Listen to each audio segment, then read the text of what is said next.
കേരളത്തിലെ ഒരു ചെറുപ്പക്കാരന്റെ മാനസികാവസ്ഥ എന്താണെന്ന് ചോദിച്ചാൽ അവൻ നിസ്സംശയം എനിക്ക് പറയാൻ കഴിയും, unique country is better than my state എന്നുള്ളതാണ് അവരുടെ ചിന്ത. ഇന്നത്തെ ഒരു തലമുറ ജീവിക്കാൻ ആഗ്രഹിക്കുന്ന ഒരു അന്തരീക്ഷം നമുക്ക് കൊടുക്കാൻ കഴിഞ്ഞിട്ടില്ല എന്നാണ് ഫസ്റ്റ് കാണിക്കുന്നത്. 8,000 രൂപയ്ക്കും 9,000 രൂപയ്ക്കും 7,500 രൂപയ്ക്കും 6,000 രൂപയ്ക്കും ഈ കേരളത്തിൽ ചെറുപ്പക്കാർ പണിയെടുക്കേണ്ടി വരിക. അവർക്ക് പ്രതീക്ഷയില്ല സാർ. അവര് ഈ നാട് വിട്ട് പോയില്ലെങ്കിൽ അത്ഭുതം. അൺഎംപ്ലോയ്മെന്റ്, അർബൻ അൺഎംപ്ലോയ്മെന്റ് ഇന്ത്യ രാജ്യത്തെ ഹയസ്റ്റ് ആണ് Keralam.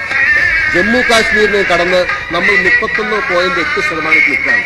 അൺഎംപ്ലോയ്മെന്റിന് is an issue for youngsters. കേരളത്തിൽ IIT-നും IIM-നും 1.08%. What happens? എന്തുകൊണ്ടാണ് സാർ ദേശീയ പരീക്ഷയിൽ നമ്മുടെ കുട്ടികൾ പരാജയപ്പെടുന്നത്? നമ്മളിവിടെ സഭയിൽ നിന്ന് നമ്മുടെ യൂണിവേഴ്സിറ്റി ബെസ്റ്റാണെന്ന് പറഞ്ഞിട്ട് കാര്യമില്ല. A+ഉം NAC+ഉം പറഞ്ഞിട്ട് കാര്യമില്ല. ഇവിടെ സ്വന്തം അച്ഛനെയും അമ്മയും ഒരു ബംഗാളിയെ നോക്കാൻ ഏൽപ്പിച്ചപ്പോൾ UK സാഹിത്യത്തിന് മരുന്ന് കൊടുക്കുകയും